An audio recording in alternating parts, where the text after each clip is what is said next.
This is Victoria Chatfield from the National Theatre for Student Artists. Today, for our fifth weekly fundraising webinar, we're going to be talking about silent auctions. Just a quick reminder, our first weekly referral program update is going up later this week on the NTSA fundraising blog. We're looking for a few more students to fill specific gaps in our ensembles, as well as student musicians who are interested in coming to New York for a week.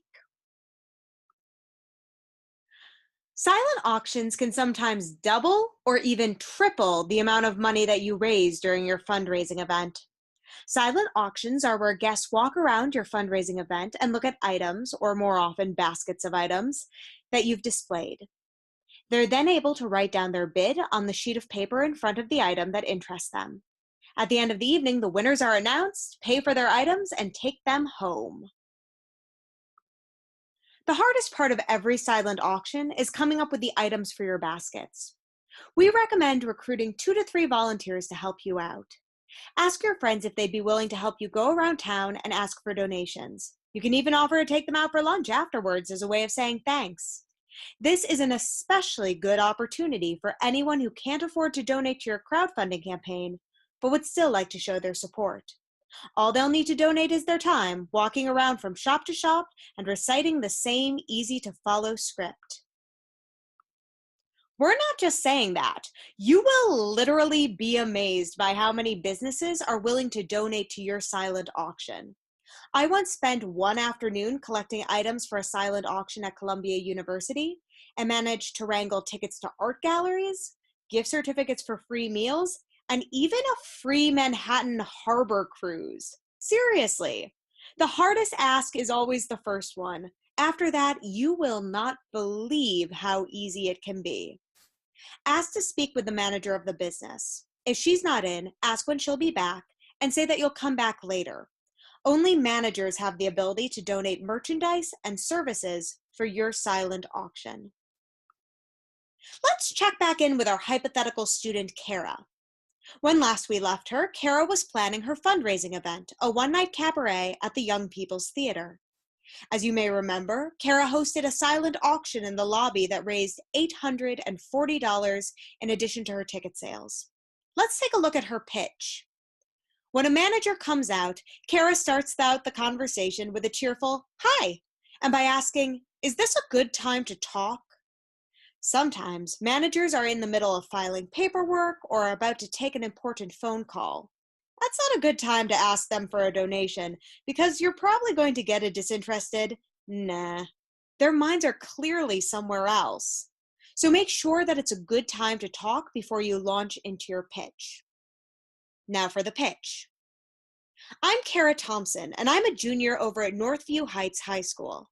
Last month, I was selected to perform in an off-Broadway musical with the National Theatre for Student Artists. Only 40 students from across the country were selected, so it's a huge honor. I'm holding a one-night cabaret at the Young People's Theatre to fundraise for my upcoming trip. Students from all of the area high schools are going to be performing at the cabaret, and we're expecting to have about 100 people in the audience. Now for the ask. Would you be willing to donate an item or a gift certificate for our silent auction? We'd print your company's business card in the program and also post your logo next to the item.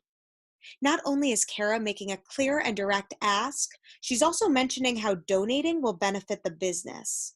They'll get free publicity for some extra merchandise that they probably just had lying around anyway. They literally have nothing to lose here. If someone says yes to Kara's request, she responds, "Thank you so much. Do you want me to take the item now, or should I come back later or tomorrow?" The business owner might want to shuffle through the inventory closets and find something that she can spare, or she might want to print out a custom gift certificate for your event. Give her the option of doing that now or later by offering to come back at a mutually convenient time. If someone says no to Kara's request, she doesn't get upset even if they're rude or short with her. Sometimes people are just having a bad day. We promise it has absolutely nothing to do with you. She just says, "Thanks so much for your time, have a nice day," and heads out to the next shop on her route. You might be wondering what shops should be on your route. Should you just walk around to every business in the neighborhood?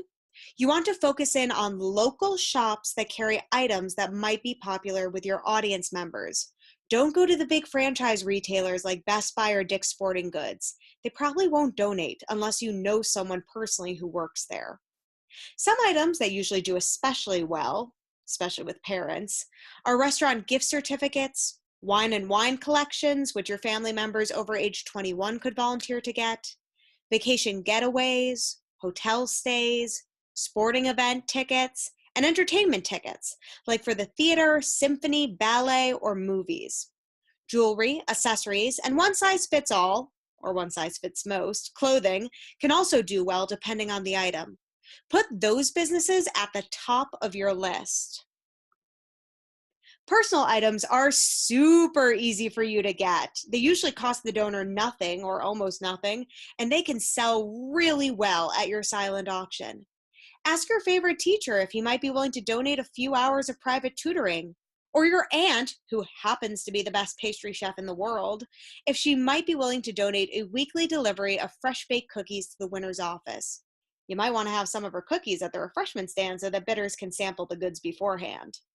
You can also try to score some unique community experiences like a behind the scenes tour at your local news station, a backstage pass to the local regional theater, or even a cooking lesson at a popular restaurant. Get creative. Friends and family might actually have some big spender items just sitting around. Does someone have a nice vacation home? Ask if they'd be willing to auction off a weekend trip. Remember to get a deposit from the winner in case there's any property damage. Does someone have a private boat? Ask if they can auction off a 2-hour cruise. Does someone have access to a coveted parking spot in the middle of downtown or hard to get restaurant reservations? Maybe they know the restaurant owner. See if they'd be willing to donate.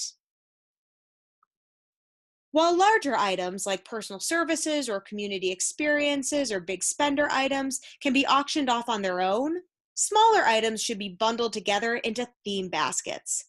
Theme baskets are the best because almost anything can go into them. $25 gift card to Pizza Hut? Theme basket. Inflatable pool toys? Theme basket. Bedazzled dog leash? Theme basket. Brainstorm potential basket themes first, and then come up with a list of businesses that might be able to help fill them. So, for instance, if I was creating a manly basket for men, because men are often overlooked at fundraising events even though they have tons of money to spend, I might go to Rick's Sports and Apparel, Broadway Driving Range and Mini Golf, Duff's Chicken Wings, our local sports team for tickets, Top Supermarket for some snack foods, and Village Beer Merchant. Send a family member over age 21 to the beer merchant. I might even tell the businesses that I'm visiting that I am creating a man-themed basket for the manliest men in our audiences. Would they happen to have some extra manly merchandise or experiences that they could donate? Honestly, the businesses will probably get a big kick out of that. You could have a chocoholic basket with gourmet chocolates and caramels, cookies, a fondue set, even a chocolate factory tour if you can get one. Or a wrapping station basket with gift wrap, bows, gift tag, ribbons, tissue paper, scissors, tape, etc. Since everyone loves their dogs, you could have a pet paradise basket with toys and treats and grooming supplies and gift certificates for services like free vet service or a pet hotel stay. You could have an all-access pass where you assemble a collection of tickets for great local attractions like museums and theaters, sports events, ice skating, etc.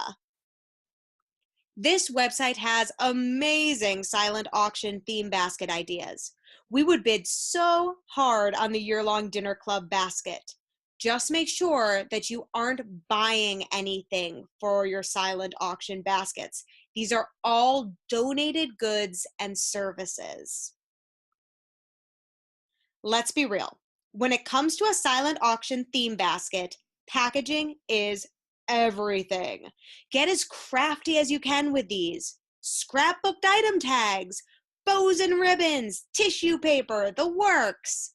The value will increase exponentially based on how attractive the basket looks. Make sure that people can see all of the items clearly. Honestly, a lot of these baskets in this slide were probably made with merchandise collected from just one store.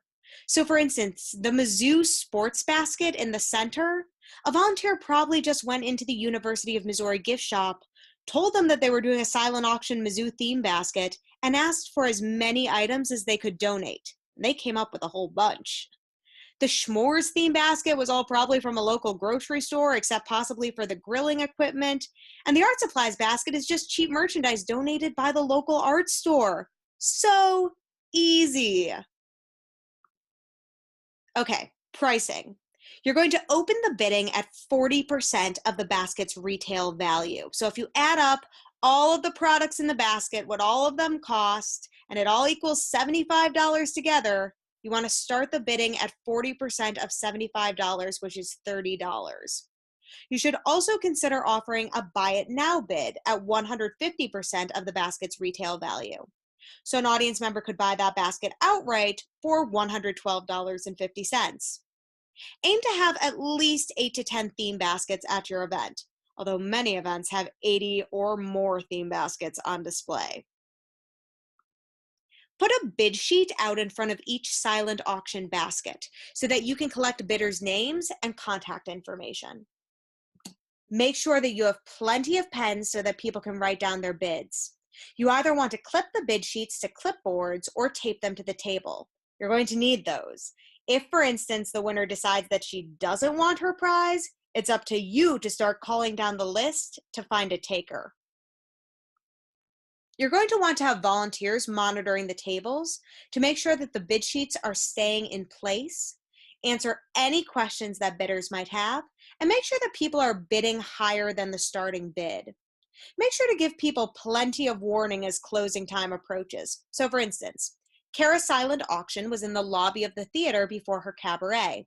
She came out 10 minutes before the cabaret started and announced, "The cabaret will be starting in 10 minutes. Please place your final bids for the silent auction at this time."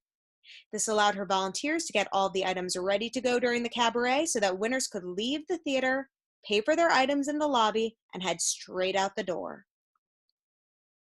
After bidding closes, your volunteers should collect the bid sheets immediately. Sort through the sheets and circle the name of the winner. If anyone has won multiple items, staple those bid sheets together so that person only has to pay once for all of their items. And then make an announcement about who won. Once again, be prepared for winners who decide that they don't actually want their items. In that case, you just call down the list of bidders at that point to find another taker.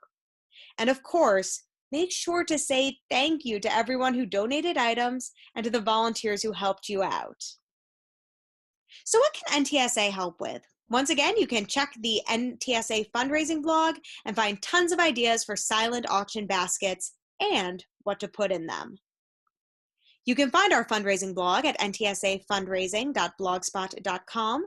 This website is a fantastic resource for raising your course fee. We update the blog almost every day with new fundraising ideas, resources, and troubleshooting strategies. If you ever get stuck creating your fundraising plan or revising a fundraising plan that isn't working so well, come to the NTSA fundraising blog to get some new ideas. If you have any questions whatsoever, please feel free to contact me at any time. I'll always get back to you within 24 hours, with the exception of my one day off a week, usually Monday or Tuesday. We'll see you next week for our fundraising webinar on video storytelling.